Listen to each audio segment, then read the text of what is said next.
Hello दोस्तों, आपका स्वागत है हमारे चैनल में। आज हम 25 क्वेश्चन केमिस्ट्री का जो कि बीबीआई इम्पोर्टेंट पॉलिटेक्निक के लिए है बताने वाले हैं, तो वीडियो को अंत तक जरूर देखना। तो चलिए शुरू करते हैं। पहला क्वेश्चन है कि आवर्त सारणी में द्वितीय उच्चतम विद्युत धनात्मक तत्व फ्लोरीन, क्लोरीन, ऑक्सीजन या नाइट्रोजन।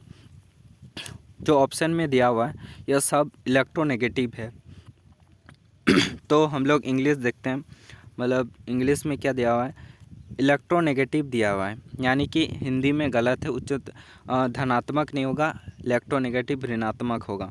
तो दूसरा जो होता है, आप इलेक्ट्रोनेगेटिव ऐसे याद करिएगा, फ़ोन। तो फ्लोरीन हो गया पहला उच्चतम विद्युत ऋणात्मक और ऑक्सीजन हो गया दूसरा। तो इसका सी नंबर ऑक्सीजन इसका राइट आंसर हो जाएगा। अगला क्वेश्चन देखते हैं कि अर्धपूरित बाह्यतम इलेक्ट्रॉनिक विन्यास वाला तत्व। अर्धपूरित यानी कि वह element with the element with the half field outer most electronic configuration. Half field वाला इलेक्ट्रॉनिक कॉन्फ़िगरेशन आपका हो जाएगा नाइट्रोजन। जो है वह हाफ फील्ड इलेक्ट्रॉनिक विन्यास होता है, क्यों नाइट्रोजन का 7 होता है, 2 और 5।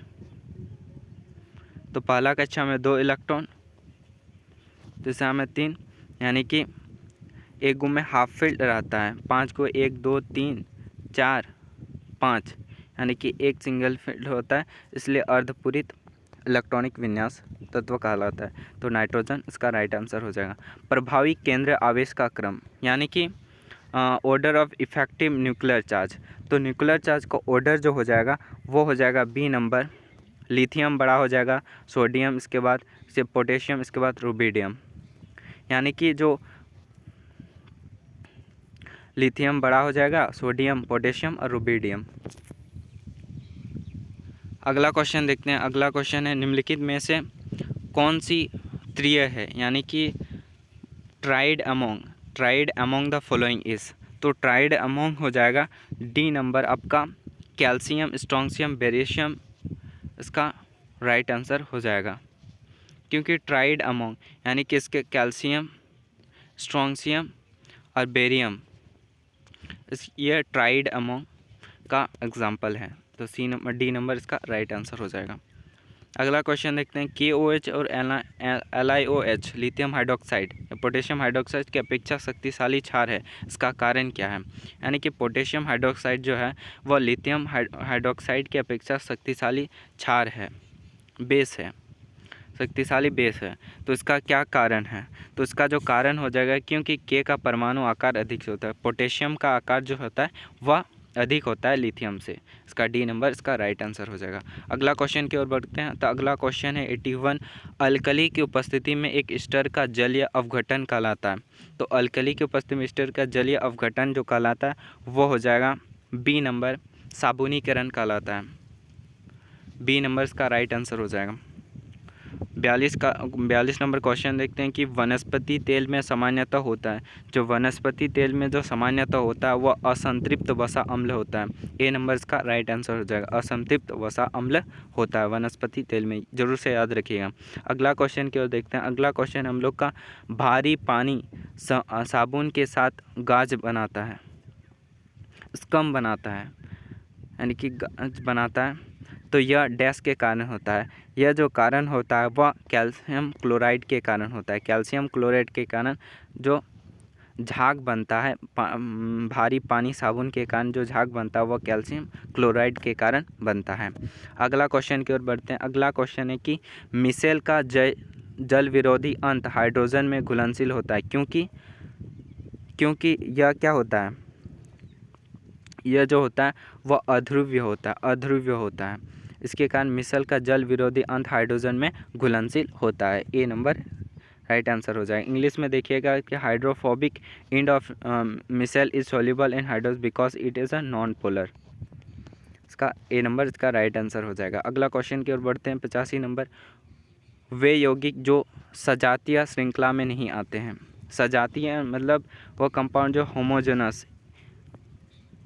तो ये जो इसका जो राइट आंसर हो जाएगा वह बी नंबर हो जाएगा। C4H12O जो है वह सजातीय ग्रुप में नहीं आते हैं। इसका सी, यानी कि ये जो है देखिए ये फार्मूला बेस है, फार्मूला बिठाएंगे तो ये आ जाएगा, लेकिन जो बी नंबर है वह C4H12O जो कि सजातीय श्रृंखला में नहीं आता है। अगला क्वेश्चन की ओर बढ़ते हैं कि आगरा का ताजमहल का रंग डैश के कारण परिवर्तित होता है। तो जो अम्ल वर्षा के कारण आगरा का ताजमहल का रंग परिवर्तित होगा, बी नंबर इसका राइट आंसर हो जाएगा। 87 का नंबर है कि पति अम्ल डैश को हटाने के प्रयुक्त होता है।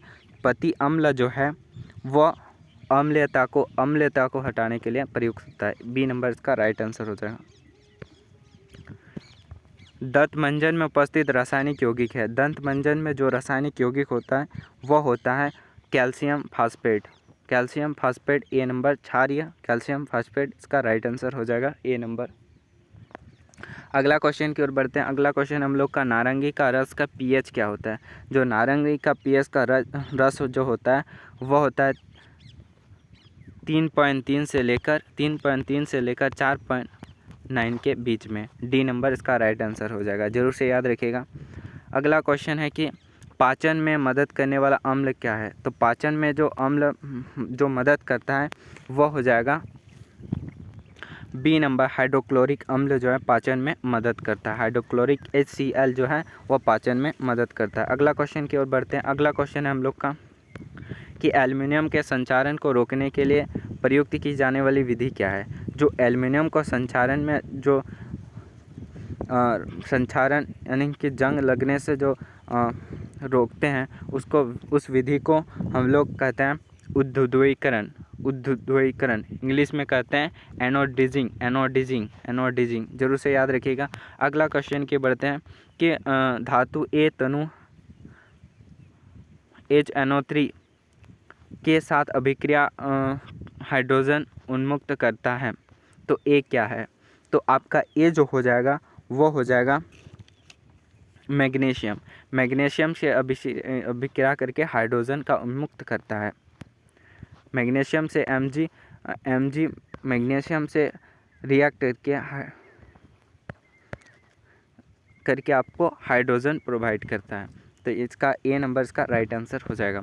अगला क्वेश्चन के बढ़ते हैं कि वह धातु जो अत्यंत अभिक्रियाशील है, जो इसमें से जो अभिक्रियाशील है, तो सबसे अभिक्रियाशील इसमें हो जाएगा आपका डी नंबर, एल्युमिनियम है जो अत्यंत अभिक्रियाशील धातु है।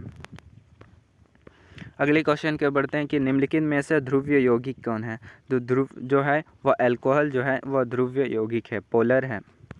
जो पानी में घुल मिल जाता है उसे पोलर अल्कोहल आपका ध्रुवीय यौगिक हो जाएगा। अगला क्वेश्चन की ओर बढ़ते हैं कि धातुओं का निष्कर्षण डैश से आसानी से किया जाता है। धातु का जो निष्कर्षण वो आसानी से किया जाता है अयस्क से धातु का निष्कर्षण आसानी से किया जा सकता है। अगले क्वेश्चन की ओर बढ़ते हैं। अगला क्वेश्चन हम लोग का 96 कार्बन का अपरूप का उच्च गलनांक है। कार्बन का अपरूप का उच्च गलनांक है। कार्बन का जो उच्च गलनांक होता है वह होता है आपका हीरा जो है वह उच्च गलनांक होता है। हाई मेल्टिंग पॉइंट होता है डायमंड, जो कि कार्बन का एक अपरूप होता है। अगला क्वेश्चन है कि वह यौगिक जो जलने पर एक ध्रुमिल ज्वाला देता है। ध्रुमिल जो ज्वाला देता है उसका वो हो जाएगा C2H4।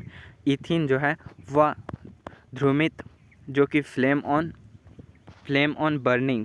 बर्निंग आपका इथिन हो जाएगा, डी नंबर।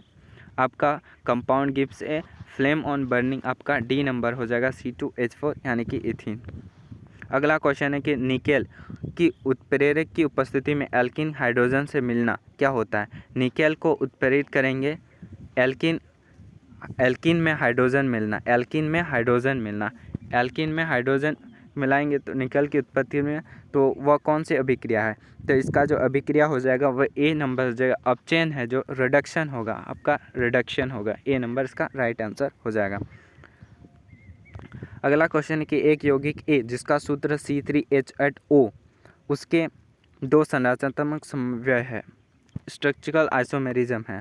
तो उपचयन पर यह एक अम्ल बनाता है। तो यौगिक ए हो जाएगा आपका 1 प्रोपेनॉल जो है वह इसके साथ इसका सूत्र